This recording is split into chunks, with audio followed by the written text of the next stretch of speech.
শতভাগ সুষ্ঠু বাংলাদেশের মতো দেশে করা সম্ভব না।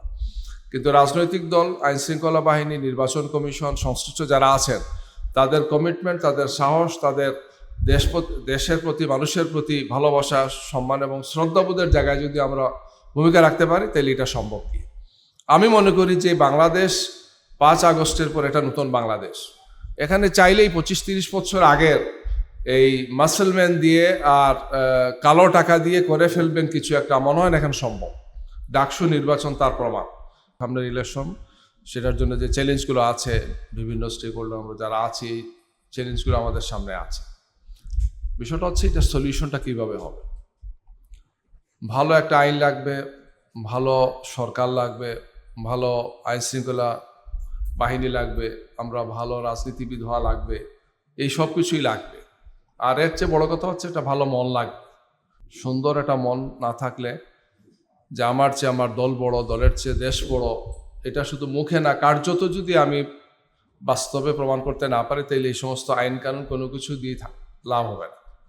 আমাদের আইনগুলো শুধু কিতাবাই থাকবে, কার্যত এগুলো থেকে রাজনীতিবিদদের বা দেশবাসী আমরা কোনো রেজাল্ট পাবো না। আমার মধ্যে যদি এটা থাকে, আমার দলের মধ্যে এটা থাকে যে আমাকেই সব কিছু নিয়ন্ত্রণ করতে হবে, by hook or by crook, আমাকে ক্ষমতায় যেতে হবে, আমাকে এনে পাশ করতে হবে, সব আমার নিয়ন্ত্রণে থাকবে। এই মানসিকতা থাকলে কোনো আইন দিয়ে আসলে খুব সুবিধা করা যাবে।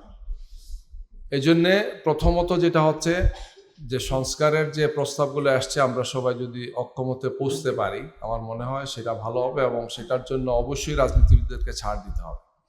এটা পরবর্তী পার্লামেন্টের জন্য রাখার জন্য বিএনপির পক্ষ থেকে যেটা বলেছেন, আমার মনে হচ্ছে যে এই ক্ষেত্রে আজকে থেকে 6 মাস আগের অবস্থান থেকে আরেকটু আমরা অ্যাকোমোডেটিভ হয়েছি, একটু আমরা পরস্পরের সাথে সম্পৃক্ত হয়েছি গিয়ে।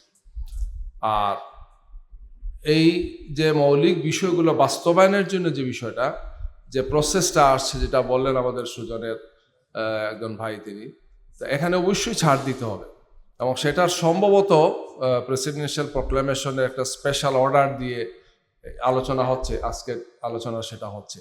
যেটাই উপযোগ রাজনৈতিক দলের একটা সমন্বিত চিন্তা থাকলে এটা সম্ভব। মূল কথা হচ্ছে এটা, আমাদের কমিটমেন্ট জাতির সামনে আমরা দেব, এবং সেটা লিখিত হবে, এটা ব্ল্যাক অ্যান্ড হোয়াইট হবে, এটা আমরা ঘোষণা দেব, সবাই জানবে। আমার মনে সেটা থেকে আমরা সরতে পারবো। এইভাবে একটা কমিটমেন্টে আসতে পারলে আগামী নির্বাচন সুষ্ঠু সুন্দর হওয়ার গুরুত্বপূর্ণ একটি ধাপ আমরা অতিক্রম করব। আর পরেরটা হচ্ছে যে আমাদের দেশের প্রতি, জনগণের প্রতি যদি দায়িত্ববোধ দিয়ে আমরা কাজ করি, আমার ধারণা ইনশাল্লাহ আমরা একটা সুষ্ঠু নির্বাচন উপহার দিতে পারবো। সুষ্ঠু নির্বাচন নিয়ে একটা কথা বলে ফেলি যে এটার একটা মাপকাঠি আছে। শতভাগ সুষ্ঠু বাংলাদেশের মতো দেশে করা সম্ভব না। কিন্তু রাজনৈতিক দল, আইনশৃঙ্খলা বাহিনী, নির্বাচন কমিশন, সংশ্লিষ্ট যারা আছেন তাদের কমিটমেন্ট, তাদের সাহস, তাদের দেশের প্রতি, মানুষের প্রতি ভালোবাসা, সম্মান এবং শ্রদ্ধাবোধের জায়গায় যদি আমরা ভূমিকা রাখতে পারি তাহলে এটা সম্ভব কি।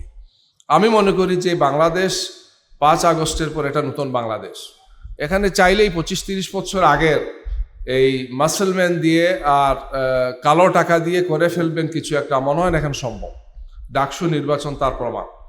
আগামীতেও আমরা দেখব ইনশাল্লাহ আমাদের যুবক এবং তরুণরা কি দায়িত্বশীল ভূমিকা পালন করতে পারেন। তারা একটি বিশ্ববিদ্যালয়ের কর্তৃপক্ষ যখন যথেষ্ট অ্যাকোমোডেটিভ হন, নিউট্রাল থাকেন, অত্যন্ত ডেসপারেট থাকেন, মানে বলিষ্ঠতার সাথে কাজ করেন, ছাত্র সংগঠনগুলো পরস্পরের প্রতি যতই প্রতিদ্বন্দ্বিতা থাক না কেন, প্রতিযোগিতা থাক না কেন, ঘুরে ফিরে একটি সুন্দর নির্বাচন উপহার দেওয়ার জন্য তাদের কমিটমেন্ট, আমার মনে হয় এটা আগামীর বাংলাদেশে একটি চিত্র।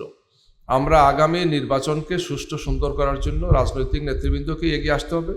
সুশীল সমাজ বা সিভিল সোসাইটিতে যারা আছেন তাদের একটা বড় দায়িত্ব আছে, তারা এক্ষেত্রে কথা বলবেন, আলোচনা হবে, আমরা এই সমস্ত বিষয় নিয়ে বিভিন্ন দিক নির্দেশনা দেব, এবং ওভারঅল নির্বাচন কমিশনকে তার অবস্থান থেকে শতভাগ নিউট্রাল থেকে ভূমিকা পালন করতে হবে।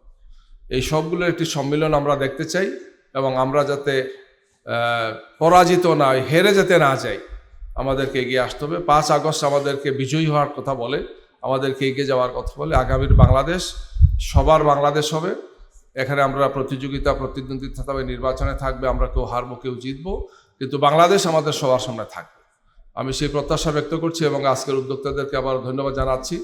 এই আলোচনার সামনে আমার মনে হয় আগে 3-4 মাস আরও বিভিন্ন কর্নার থেকে, বিভিন্ন অ্যাঙ্গেল থেকে আমরা করব, এবং আমরা এটা দেশবাসীর কাছে কমিটমেন্ট দিতে চাইব যে কোনো অবস্থায় আমরা আমাদের অবস্থান থেকে আইন শৃঙ্খলা পরিস্থিতি বিঘ্নিত এমন কোনো কাজ করব না। আমরা আমাদের হাতে আইন তুলে নেব না। আমরা সব কিছুকে আমাদের নিয়ন্ত্রণে নেওয়ার এই ঘৃণ্য মানসিকতা গত 16 বছর যেটা দেখেছি, এটা থেকে আমরা বেরিয়ে আসবো।